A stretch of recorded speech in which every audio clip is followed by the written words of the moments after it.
two of their greatest scientists studied, they wanted to know what exactly are the chances of life evolving from non-life without intelligent intervention. And these two guys, they were atheists. They came to the conclusion that it would be the same as the chance of a random tornado running through a junkyard and accidentally producing a fully functional Boeing 747. In other words, what they were saying to their atheist colleagues is this: boys, we got problems. Okay? And now, I would like to say, and Hoyles and Gramsci are now two Bible-believing Baptists, but that's not the case. They went from atheistic absurdity to somewhat of, well, it's just kind of, I don't know what kind of absurdity, but now they hold to panspermia. They believe that alien life, intelligent alien life, somehow seeded the planet Earth, and so intelligent life coming from here could be traced back to intelligence in outer space. And then you would say, well, where did that intelligence come from? Well, Hoyle and Gramsci says, we can now postpone that question at least until we die comfortably as non-Christians or whatever. But I would, I'd hope that they would come to Christ out of this. So design and order in the universe. Another, I can't remember if it was Frank Sherwin who was up here and showing, or if it was the other gentleman who was showing us so many of the things, so many of the complex things that we have designed, just like in the last 3 to 5 years, we found things in nature that follow those same principles, only they were much more complex, much more sophisticated. So for an atheist to deny design, intelligent design in nature, is absurd. I mean, Michael Behe, with his irreducible complexity, has shown on the submolecular level, we have things that are more complex than computers and spaceships, and then they're irreducibly complex. You remove one part, it wouldn't continue to exist long enough to evolve into something else. They had to be created that way. And the complexity is the level of a computer or a spaceship. If that doesn't show evidence of design, I don't know what does. The possibility of human knowledge, another aspect of human experience, human reason. Could consciousness and our thinking ability randomly evolve from matter? Do we really think that the laws of logic and mathematical principles evolved from mud? Does that really make sense?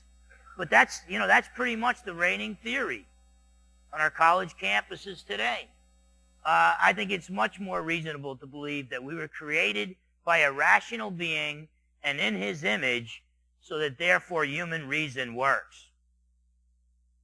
Now the atheist could say, well, maybe human reason doesn't work.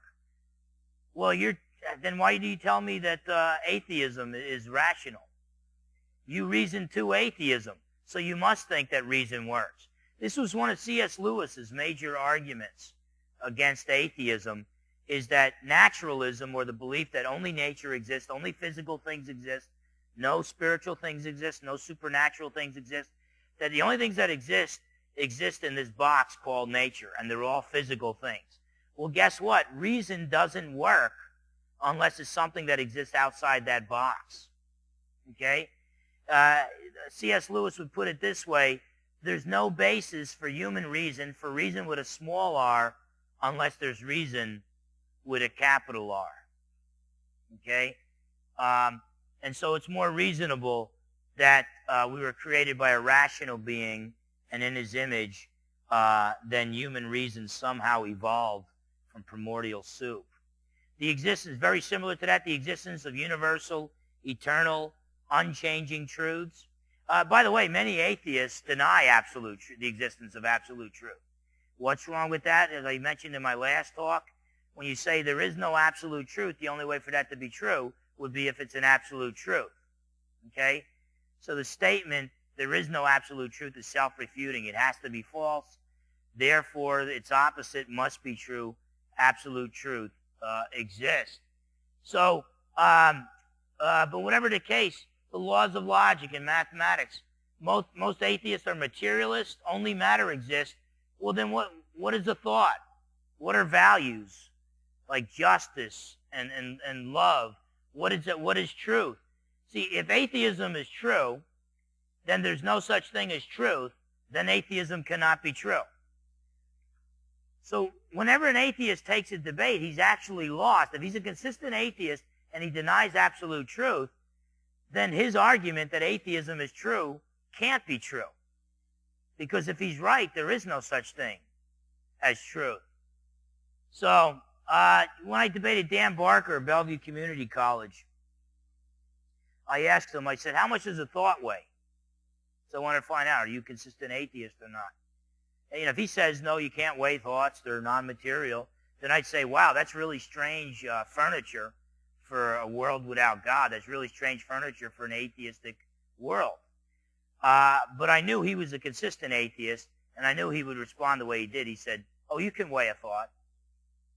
And I said, are you saying that a thought is some kind of chemical reaction that occurs inside somebody's brain? And he said, yeah. And he kept bringing up Timothy McVeigh blowing up the Oklahoma City buildings before 9/11 as evidence against God. Why would an all-good God allow that to occur? And so he was using that as an example of evil. And so basically what I said was, well, then how come you keep slamming Timothy McVeigh when he was just responding to a brain squirt? And see, what I'm going to get at, if this gentleman up here catches a cold, you're not going to say, man, that was messed up. Why did you do that, man? Why did you choose to catch a cold? That was something that was biologically determined. Okay? These germs came in and started messing with him. His immune system couldn't fight him off. That wasn't something that he decided. That was biologically determined. If atheism is true, then there's no human soul. If atheism is true, there's no absolute truth. If atheism is true, there's really no such thing as thoughts. If atheism is true, our decisions are biologically determined. In fact, B.F. Skinner, an atheist, behavioral scientist, argued exactly that in his book, Beyond Freedom and Human Dignity. And he argued there is no such thing as free will. Now, if you're going to be consistent with that worldview, we need to shut down our prisons immediately and set the captives free, because what they did was biologically determined. You're a nice guy. Well, great, but you're just biologically determined to be nice. The guy down the block is just biologically determined to be a serial murderer. It's not his fault unless there are eternal unchanging truths, unless there does exist a non-material soul, unless we do have thoughts and we do make choices. Then, if that's the case, then we can be held responsible for our actions. Whatever the case, how can atheists argue that atheism is true when they can't, their worldview isn't even strong enough to hold a concept such as truth? Universal, eternal, unchanging moral laws. Let me tell you something. Everybody has moral experiences. I don't care if it's an atheist. Atheists could say there's no such thing as absolute moral laws, and then tomorrow they'll protest because somebody brought their Bible to a school, a public school or something.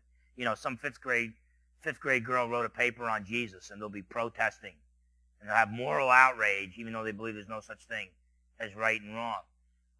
Everybody has moral experiences, and at least C.S. Lewis said, even moral relativists, people who say there's no such thing as right and wrong, each person decides, even moral relativists acknowledge the existence of evil when they're the one that was wronged.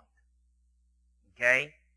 Now, I'm not suggesting you punch an atheist in the face to make a point, but the fact of the matter is, they're acting like there's no such thing as right and wrong, but then when they get wronged, they scream and complain as much as the Christian does when we're wrong.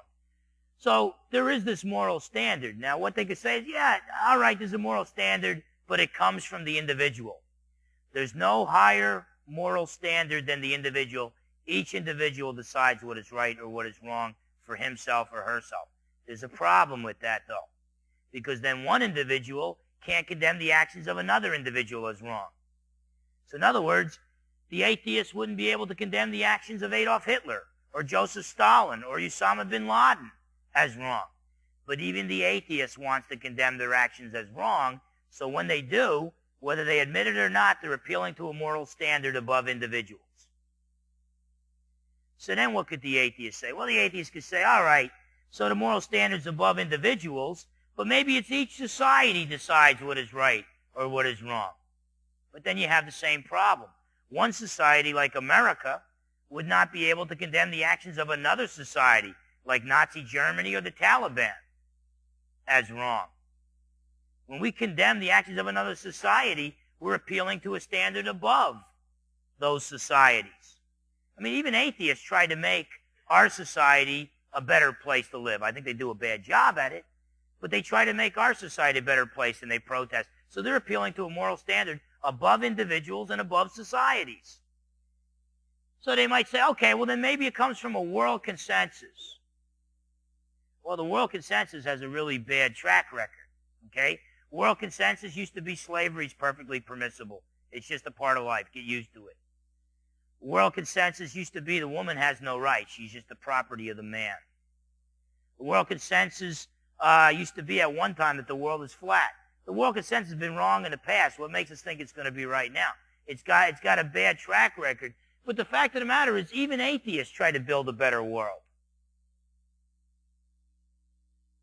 Even atheists appeal to a moral standard above all individuals, above all societies, and above the world consensus when they try to build a better world. You know, and the other thing, too, is atheists think, well, we've built a better world today than we had in the past because now we've outlawed, at least in the West, slavery, and women have equal rights and all. So we build a better world than there was in the past, but we want to build an even better world in the future. They're acting like there's a moral standard above all individuals, above all societies, above any world consensus, and they're acting like it's a moral standard that is eternal and unchanging. It doesn't change with time. Okay? The problem is, if you've got a moral standard above all individuals, all societies, any world consensus, and it doesn't change with time, then you need a moral lawgiver above all individuals, all societies, any world consensus, and the moral lawgiver does not change with time. Okay? See, moral laws, they don't tell us, they don't describe the way things are. They prescribe the way things ought to be. Prescriptive laws need a prescriber. If you try to get a prescription drug without the doctor's signature, they're not going to give it to you. Okay? And so I say the existence of moral laws, even just look, don't listen to what the atheist says, watch what he does. When he protests and tries to make the world a better place to live, he's living on what Cornelius Van Til called borrowed capital from the Christian worldview.